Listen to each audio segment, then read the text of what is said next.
Bonjour, je m'appelle Sylvain Desmenti et aujourd'hui je vais vous parler du pire livre que j'ai lu de ma vie. Alors le livre, ça s'appelle Une patate à vélo de Élise Gravel. Ce livre-là. Bon, avant de commencer à le bâcher, je vais quand même rendre à César ce qui appartient à César. Je vais quand même donner les qualités que ce livre-là a, c'est-à-dire, c'est un livre qui se lit d'une traite. Quand on commence, là, on s'arrête pas. On se rend vraiment jusqu'à la fin. Les chapitres sont courts. On tourne la page, là, vraiment rapidement. On le commence, on le finit. C'est pas un roman policier, mais ça se lit comme un roman policier. Là. Vraiment, là, on tourne la page, puis on s'endort pas avant de l'avoir terminé. Là, vraiment. C'est des chapitres très courts, comme je le disais, c'est 2 pages par chapitre. Donc, encore une fois, là, ça se lit vite. Là. On finit un chapitre, on veut lire l'autre d'après, on tourne la page, ça va très rapidement. C'est pas le problème que j'ai avec ce livre-là. Le problème que j'ai avec ce livre-là, c'est son propos, c'est son contenu. By the way, full spoiler dans ma vidéo, là. Je vais révéler la fin, je vais révéler le punch.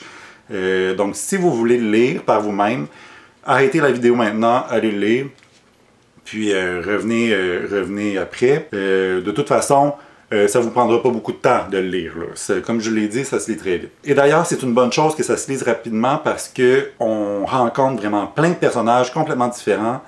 Et puis, ça serait difficile là, de garder la traque là, si on lisait si c'était un livre de 1000 pages avec tous les personnages qui nous sont présentés. Puis vraiment, on passe pas beaucoup de temps avec chaque personnage, donc retenir qui est qui, ça serait compliqué. Donc, ça commence avec ici, l'auteur nous dit « Est-ce que ça se peut une carotte qui prend son bain? » Et là, on voit une carotte qui prend un bain.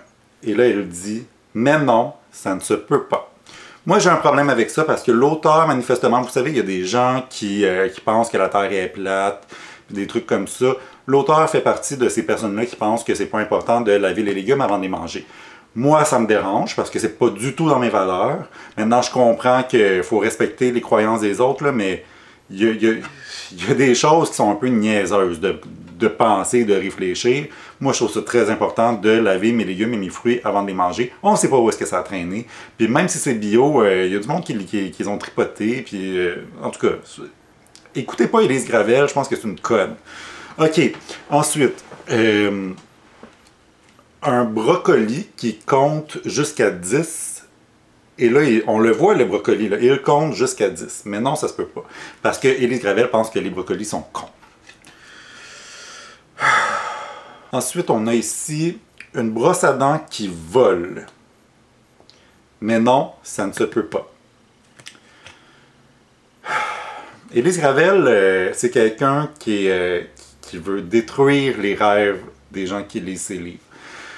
Moi, je me souviens par exemple de Jonathan Livingston, Le Goéland, qui est un livre où le goéland rêve de voler puis d'être le meilleur, celui qui vole le mieux et tout ça. Et puis c'est un livre vraiment inspirant, c'est un livre qui donnait envie de croire en ses rêves. Puis elle nous dit, non, toi t'es une brosse à dents, tu peux pas voler, c'est fini. Puis je trouve ça vraiment dérangeant. Je trouve ça vraiment plat.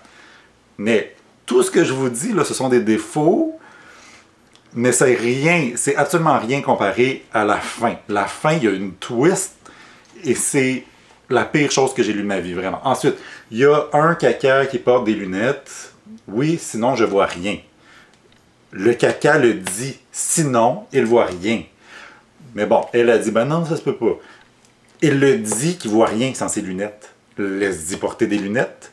D'ailleurs, ça, je trouve ça très racoleur d'avoir mis un caca parce que c'est la grosse mode, là, les cacas, les émoticônes avec des cacas, on voit des cacas partout. Puis là, c'est dit, oh, je vais mettre un caca dans mon livre pour attirer les gens. Les duper. Ensuite, on a un biscuit qui danse.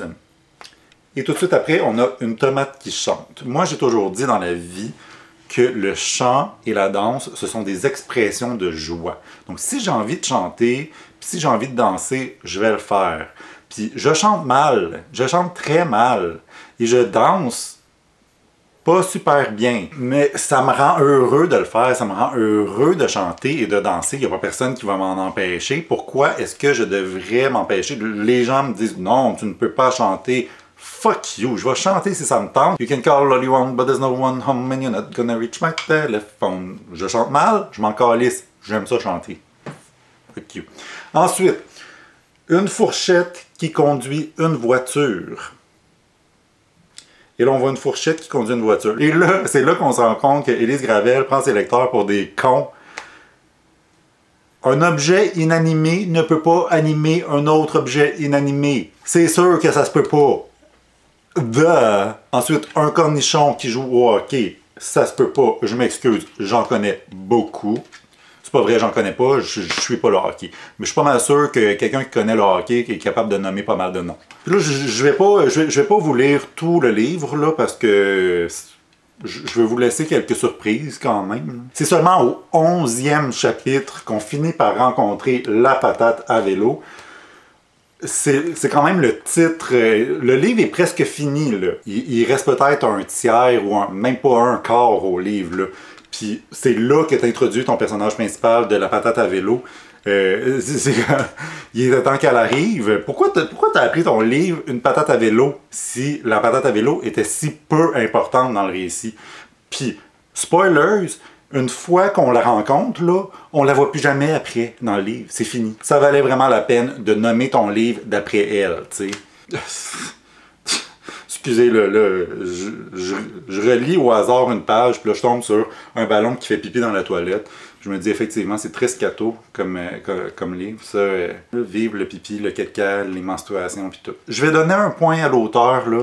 Une saucisse qui lit un livre, effectivement, ça arrive moins souvent qu'un livre avec des photos de saucisses. Ça, je lui accorde ça, mais de là à dire que ça se peut pas, je suis pas complètement convaincu.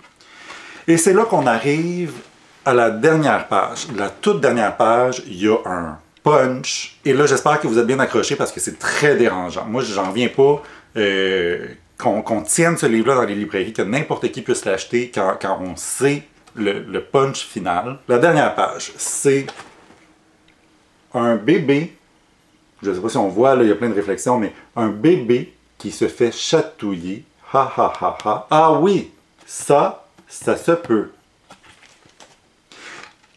C'est donc uniquement, premièrement, là, avant de dire pourquoi c'est aussi dérangeant, premièrement, c'est à ce moment-là, ce que l'auteur veut nous faire faire, c'est qu'elle veut qu'on fasse un bébé qui se fait chatouiller. Est-ce que ça se peut? Oui, ça se peut. Puis là, on chatouille le bébé. Ah, on chatouille l'enfant qui est en notre présence. Et c'est là qu'on réalise, à la toute dernière page, que tout le livre, là, depuis le début, là, tout ce qu'on a lu, aurait dû être lu en présence d'un enfant.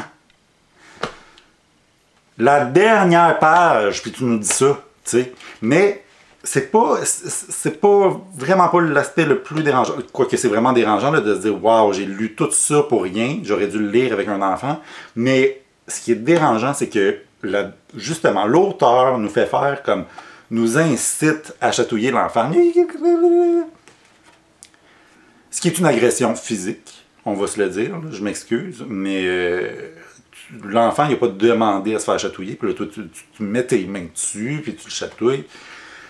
Non seulement ça, mais elle incite donc, Élise Gravel incite les adultes à agresser leur propre enfant. Et ça, c'est si vous lisez le livre en compagnie de votre propre enfant. Mais moi, j'en ai pas d'enfant. Si je lis le livre avec un enfant, c'est pas le mien. Je suis encouragé à agresser un enfant qui est même pas le mien. Je trouve ça dégueulasse. C'est criminel. Je trouve qu'Élise Gravel devrait être en prison actuellement. Les gens qui encouragent la violence sont traités en criminels. Ben, je m'excuse, mais Élise Gravel qui nous encourage à agresser les enfants, elle devrait être en prison. Non seulement elle devrait être en prison, mais la courte échelle devrait avoir honte de publier un livre comme ça. Quiconque a publié des livres d'Élise Gravel devrait être en prison en ce moment.